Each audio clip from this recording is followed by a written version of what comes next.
सत्साहेब सत्साहेब सत्साहेब। जय सतगुरु साई अरुण जी महाराज को कोटि कोटि प्रणाम। जय सतगुरु कबीर साहिब जी को कोटि कोटि प्रणाम। आप सभी भक्तजनों, प्रेमियों, साधु संतों को मेरा कोटि कोटि प्रणाम। मानव जाति को मेरा कोटि कोटि प्रणाम और अन्य प्राणियों को भी मेरा कोटि कोटि प्रणाम। सत्साहेब, जय भारत माता, वंदे मातरम, जय पृथ्वी माता। तो भक्तजनों, प्रेमियों, साधु संतों, सतगुरु कबीर साहिब की वाणी से शुरू करते हैं ये वीडियो। तो सतगुरु कबीर साहिब की वाणी से ही शुरू करेंगे। तो सतगुरु कबीर साहिब कहते हैं अपनी वाणी में, क्या कहते हैं जरा सुनना। सतगुरु शब्द जो सार है, तीही परखी गुरु गमी लाइए। मन पवन थिर के शब्द निरखे, भूली उपथ न जाइए। सतगुरु कबीर साहिब कहते हैं कि वो जो सतगुरु जो शब्द गुरु है, वही है वो। ये किसी शरीरधारी के बारे में बात नहीं बता रहे कि शरीरधारी कोई सतगुरु होगा, उसका कोई नाम होगा, ऐसा नहीं। सतगुरु का मतलब होता है सत्य की पहचान हो जाना, सत्य का ज्ञान हो जाना। गुरु माने ज्ञान, सत्य मतलब सत्य। उस सत्य का ज्ञान हो जाना ही सतगुरु होता है। वो आपका सतगुरु हो गया। आपका ही तो है वो सत्य ज्ञान, तो आपका ही है सतगुरु। इसमें कौन सी झूठ है। आपका जो सतगुरु है वो कौन है? वो है उस सत्य का आपको गुरु हो जाना, ज्ञान हो जाना, गुरु हो जाना। गुरु माने ज्ञान, तो वो आपका ही तो है। वो सत्य जो ज्ञान वो आपका ही है। अगर हो जाता है तो वही आपका सतगुरु है। इसमें कोई लंबा चौड़ा अर्थ नहीं है, समझने के लिए बहुत है। तो भक्तजन प्रेमियों, जो आगे हम आपको वीडियो दिखा रहे हैं वो जरा उसका भेद हम खोलते हैं कि ये क्या कह रहे हैं। तो उस वीडियो को जरा जरूर देखना और पाखंड से दूर रहना, सतमार्ग पे चलना, एकता में रहना, सभी की सेवा करना, पृथ्वी की देखरेख करना, पेड़ पौधे लगाना, अन्य प्राणियों की रक्षा करना, यही आपका सतमार्ग है। किसी से भेदभाव नहीं करना, ऊंच नीच नहीं करना, वर्ण व्यवस्था में नहीं देखना किसी को, ये आपका सतमार्ग है। पढ़िए लिखिए, साइंस पढ़िए, आगे बढ़िए, परिवार के लिए दो पैसे भी कमाइए, कोई दिक्कत नहीं है। किसी भी गुरु ने मना नहीं किया आपको, लेकिन सतमार्ग पे जरूर चलिए। तो इस वीडियो को जरा गौर से देखिए क्या कह रहे हैं। 1 मिनट के करीब ये वीडियो है। धर्मेंद्र जी हैं, गुरुग्राम हरियाणा से। धर्मेंद्र जी, आप पूछ रहे हैं कि गुरुजी, घर में मरे हुए लोगों का चित्र लगाना उचित है या नहीं। जब आपका कोई पूर्वज जीवित था और उसी समय उसने कोई चित्र अपना खिंचवा लिया, वो मरे हुए का चित्र तो नहीं हो सकता, वो तो जीवित का चित्र है। माने कोई व्यक्ति अगर चित्र खिंचवाया जीवित रहते हुए और उसका चित्र आपके घर में है, तो वो मरे हुए का चित्र नहीं कहा जा सकता।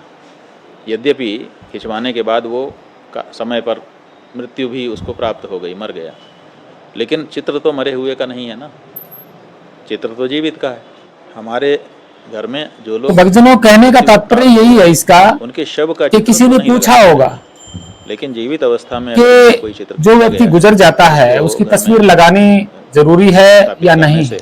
हमको प्रेरणा मिलती है, हमको वैसे अच्छा सवाल पूछा है, बढ़ती है, तो उसको लगाने। लेकिन बात यहां आती है, जब ये शंकराचार्य जी कह रहे हैं कि मृत्यु से पहले की अगर कोई तस्वीर है तो आप लगा सकते हैं। हालांकि देखो, मरने के बाद कोई तस्वीर खींचता है तो वो तस्वीर घर में नहीं लगाई जाती, बिल्कुल नहीं लगाई जाती। लेकिन जो व्यक्ति गुजर जाता है और उससे पहले की कोई तस्वीर है तो हम उसको लगा सकते हैं। ठीक है, इन्होंने तो कह दिया। देखिए यहां दो पॉइंट भी उठते हैं, दो पॉइंट ये उठते हैं। देखिए हमारे पास सतगुरु कबीर साहिब की ओरिजिनल फोटो नहीं है।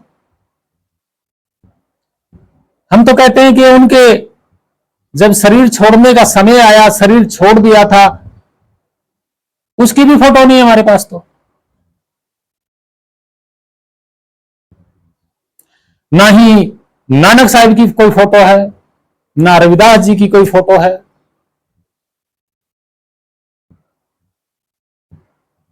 और ना कृष्ण की कोई फोटो है, ना राम की कोई फोटो है, ना लक्ष्मण की कोई फोटो है, ना ब्रह्मा की कोई फोटो है, ना विष्णु की कोई फोटो है, तो ना शिव की कोई फोटो है उनके जीते जी काल की।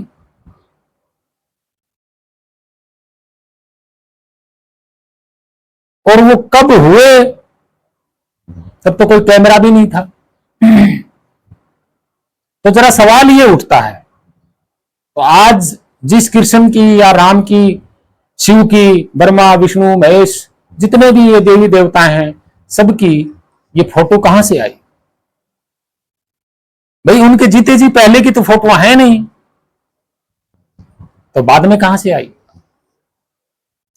ये तो मरने के बाद की फोटो है ना सारी। अब जितनी भी फोटो है ये तो भाई उनके जाने की, मरने के बाद की फोटो है। भाई उनके शरीर आज नहीं है इस दुनिया में, वो मिट्टी में मिल चुके हैं। तो फिर इनकी पूजा क्यों करवा रहे हैं लोग भाई? भाई उनकी पहले की तो फोटो है नहीं हमारे पास, जीते जी जागतों की किसी की भी देवी देवता की नहीं है, बाद में इन्होंने बना दी। तो वो फोटो तो पहले की नहीं है भाई, फिर उनकी पूजा क्यों करते हैं लोग?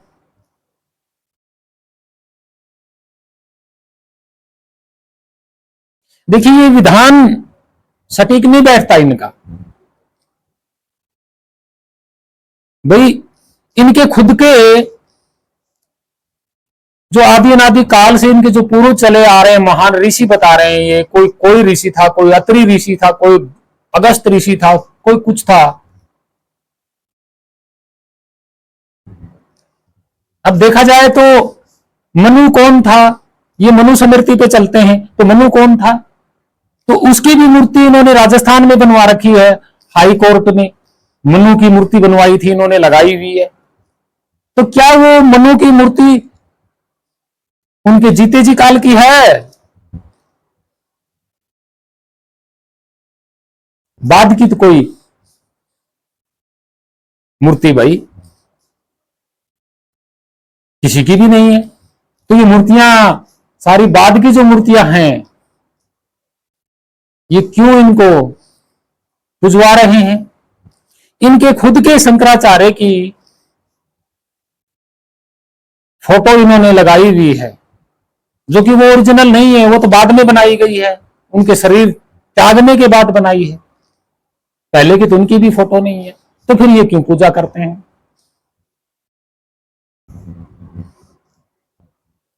और अब आगे चलते हैं, उनके एक सवाल और भी उठता है। हमारे भारत में न जाने कितनों की अस्थियां जली हुई आज भी हैं, और लोग उनको भी प्रणाम करते हैं, अपने घरों में रखते हैं, अलग से स्थान बनाते हैं, मंदिर बनाते हैं। और उनकी जैसे भगवान बुद्ध, उनकी ओरिजिनल फोटो, उनके काल की जो फोटोएं, वो उनके ही काल की फोटो हैं। कुछ कलाकार भगवान बुद्ध को बैठा के ऐसे बना देते थे, ऐसा नहीं है नहीं बनाते थे, वो बनाते थे जीते जी। भगवान बुद्ध की भी जीते जी बहुत सारी फोटो है, और आज उनकी अस्थियों की पूजा भी होती है। और भगवान बुद्ध के बाद की भी बहुत सारी फोटोआं हैं। भाई उनका शरीर जब इस दुनिया में नहीं रहा, उनके बाद भी लोगों ने बनाई है फोटो। तो ये बात तो मायने नहीं रखती।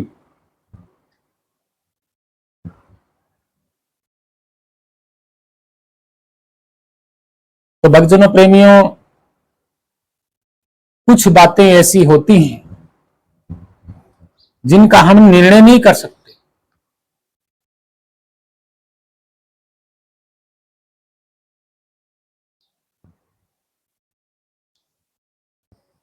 आप चलो, शव की फोटो तो कोई नहीं लगाता, लेकिन लोग अस्थियों की पूजा जरूर करते हैं।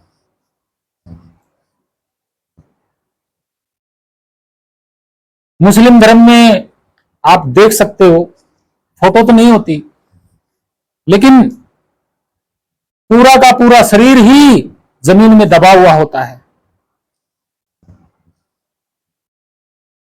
जिनको समाधि स्थल कहा जाता है। लोग वहां पे भी तो पूजते हैं, वहां पे भी तो रहते हैं।